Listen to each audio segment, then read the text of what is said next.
Hi there, welcome back to my channel. If you are new here, my name is Parul and I'm an economist by profession, and I make videos on money management and getting financial freedom fast.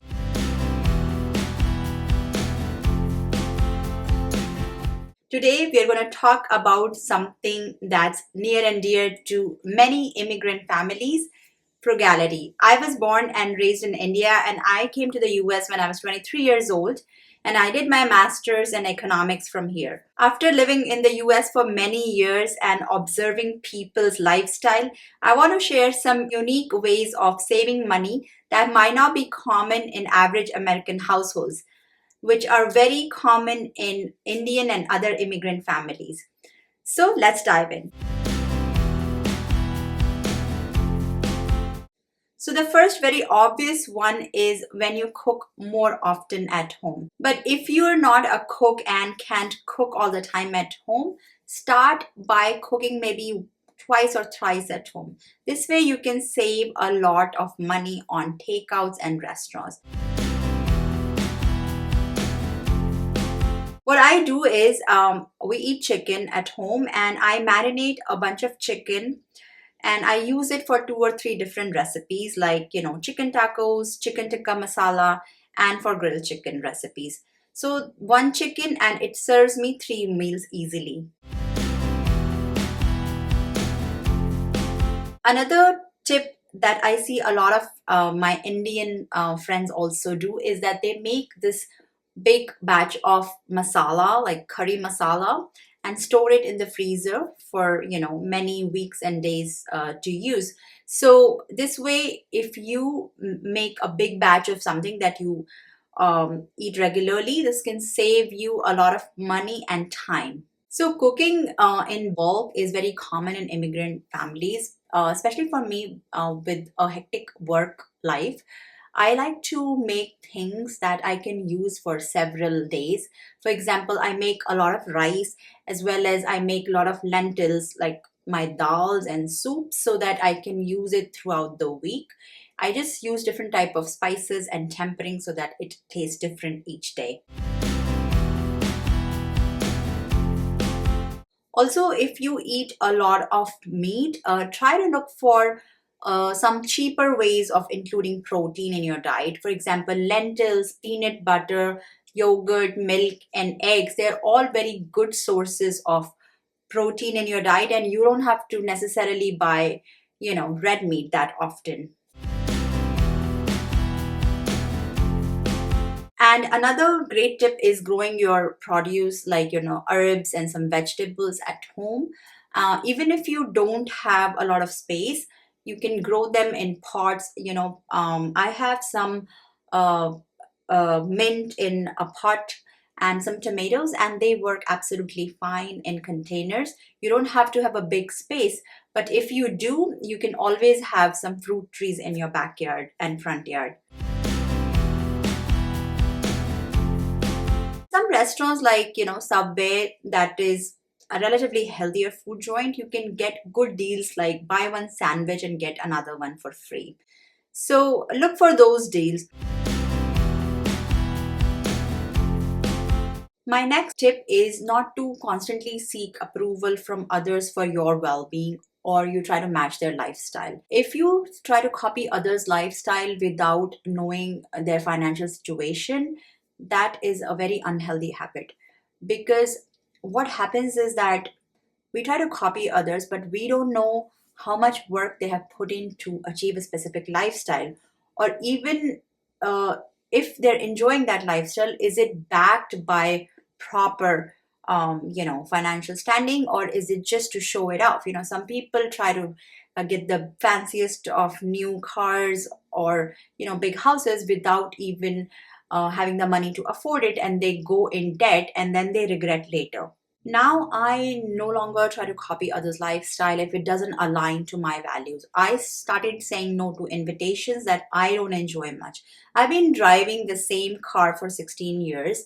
There's nothing wrong in it, and I don't see any reason to replace it just because everyone else in my friend circle been buying Tesla or a new car. So My car is running fine and I have paid it off long time ago, and I don't want to take a new auto loan just to show it off.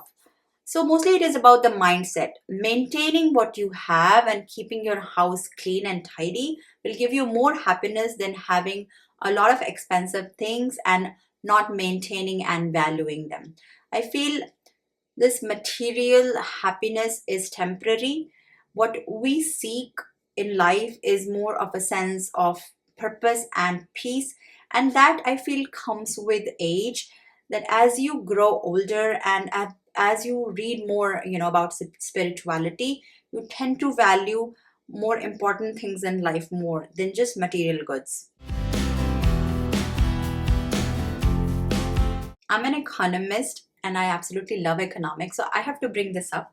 So, there's a concept in economics called diminishing marginal utility, which means the value of anything tangible becomes less and less as you have more of it. That is why a lot of kids these days don't value the things as much as we did, because we did not get it all. We would only get things on special occasions.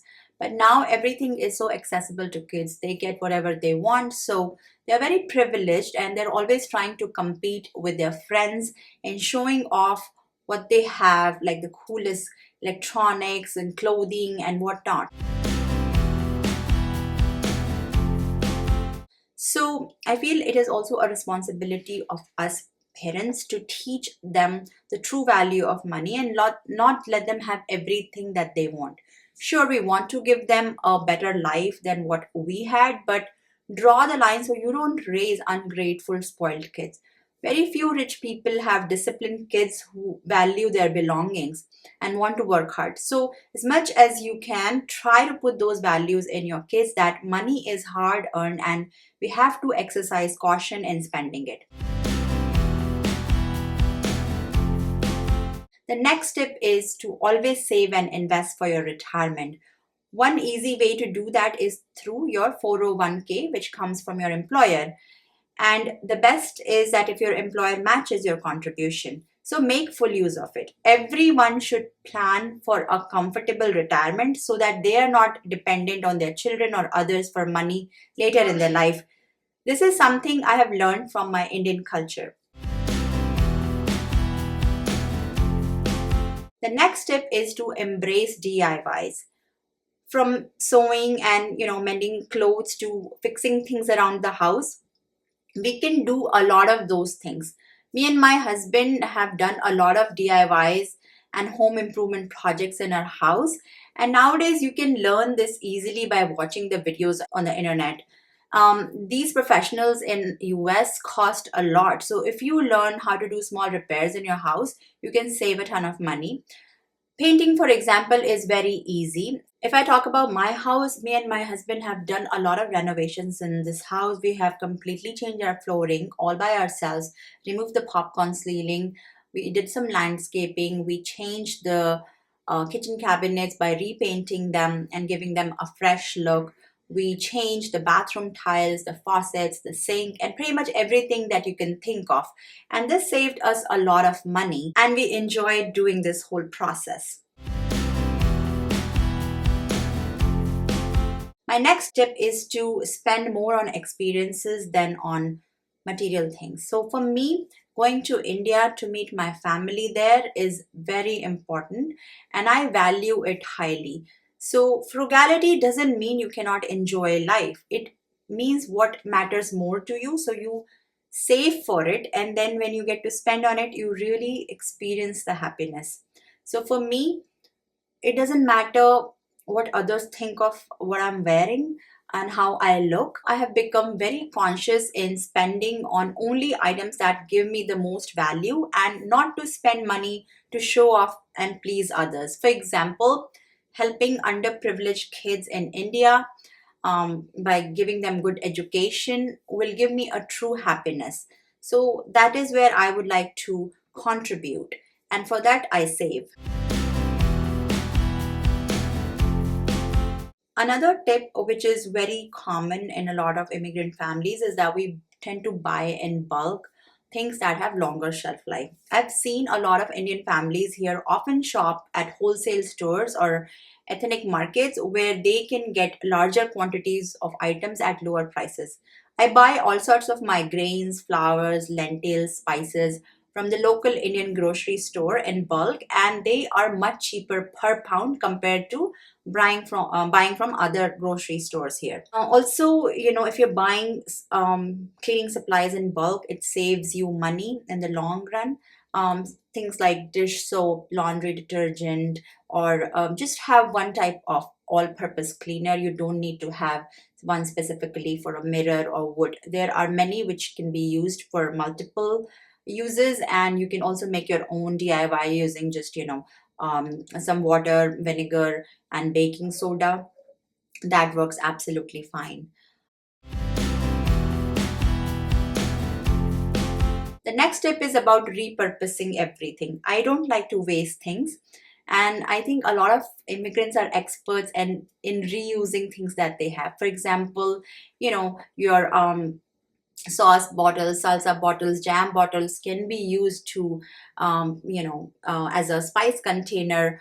And whatever you think you can reuse, even a shoe box can be used as a drawer divider, and you can put things in it. You don't have to always have fancy storage. As long as it's contained and clean and organized, it works fine. So you don't have to waste too much money on buying the best Pinterest worthy stuff if you cannot afford it. The main thing is reuse the things around your house so that you can save some money on it. I sometimes even keep some old clothing, like cotton clothing, to use as cleaning rags because I feel like nothing should be wasted. If sometimes I don't wear something for a long time, I like if I've stopped wearing a clothing, then I would take it to India when I go there and repurpose and upcycle it into getting a fresh, garment tailored for me. And sometimes I have some jewelry that was given to me during my wedding, and I don't think it is so much in fashion, so I would go to the jeweler and get something in exchange for that. So yes, upcycling and repurposing your items is a great way to save your money. And don't forget to use your takeout boxes. They become great storage containers for your food, and I especially keep the ones whichever says a microwave safe. So this way you don't have to buy too many storage containers. When we have parties, I tend to freeze a lot of leftovers instead of just throwing it if I can't consume it in the next 2 days. Use my Tupperware to store it in the freezer, which I can reheat and eat later on days when I don't like to cook. So wherever possible, I try to reduce wastage. Also, it is in my mind, I think it's inbuilt in me to turn off the lights and fans, or unplug appliances when they are not in use. I feel wastage of anything is bad and we should avoid it as much as possible. And this directly comes from my Indian roots, because I remember my father always telling me whenever I left a room to turn off the fan, to turn off the light.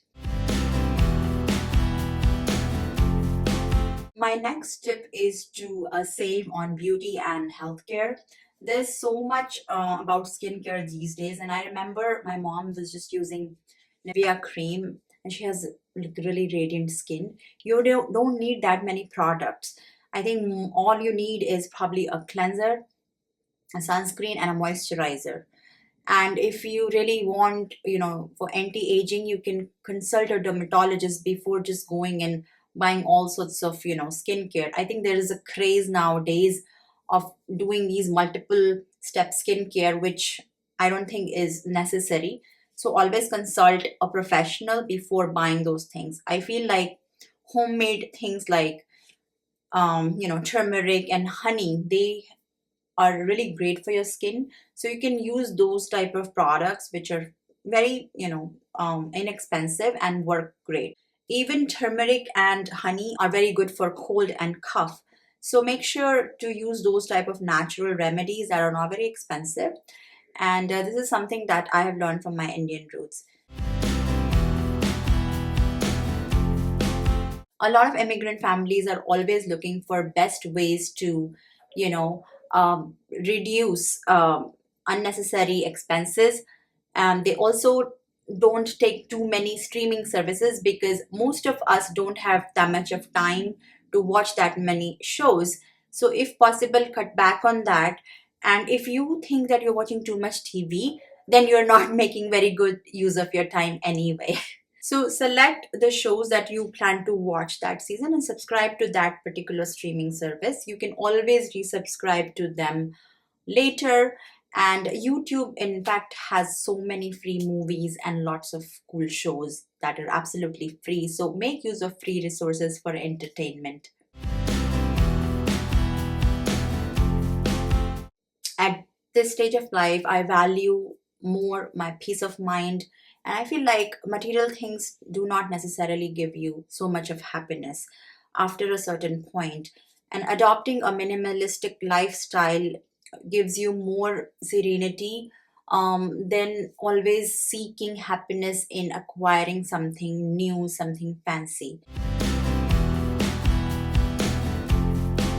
Once you change your perspective and start understanding that you are actually blessed and you have a lot of things that many people don't have, you will start to see the shift and you will value the things that are more important to you and for what you should be saving for. For example, if you don't own a house, a great tip would be to pay off your mortgage as fast as possible instead of having a 30-year loan, stretch for that long period of time. So whatever savings you have, make a good use of it instead of just wasting it away on those fleeting desires.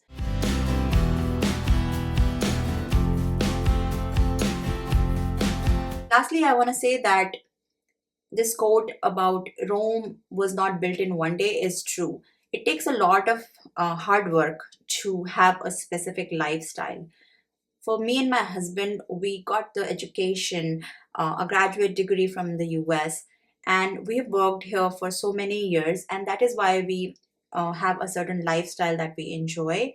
But we are very aware of saving for our future and investing money for it. And we don't just buy things out of impulses, it is a very thoughtful decision. And we know that it's not very easy to progress in your job. You really have to work hard. And this is something that I would like to teach my kids as well. So, value the things that you have and save wherever you can and appreciate that um, what you have is a lot more than a lot of people have. Okay. So I hope this video will give you some insights and you can start implementing some of these strategies. And make sure to educate yourself financially by watching my other YouTube videos. I have a lot of content around this topic and how you can save for your retirement. And there's another video I made for savings. So you can check that out here in the cards. And I'll see you in my next one. If you like today's content, please don't forget to hit the like button and subscribe to my channel. Take care. Bye.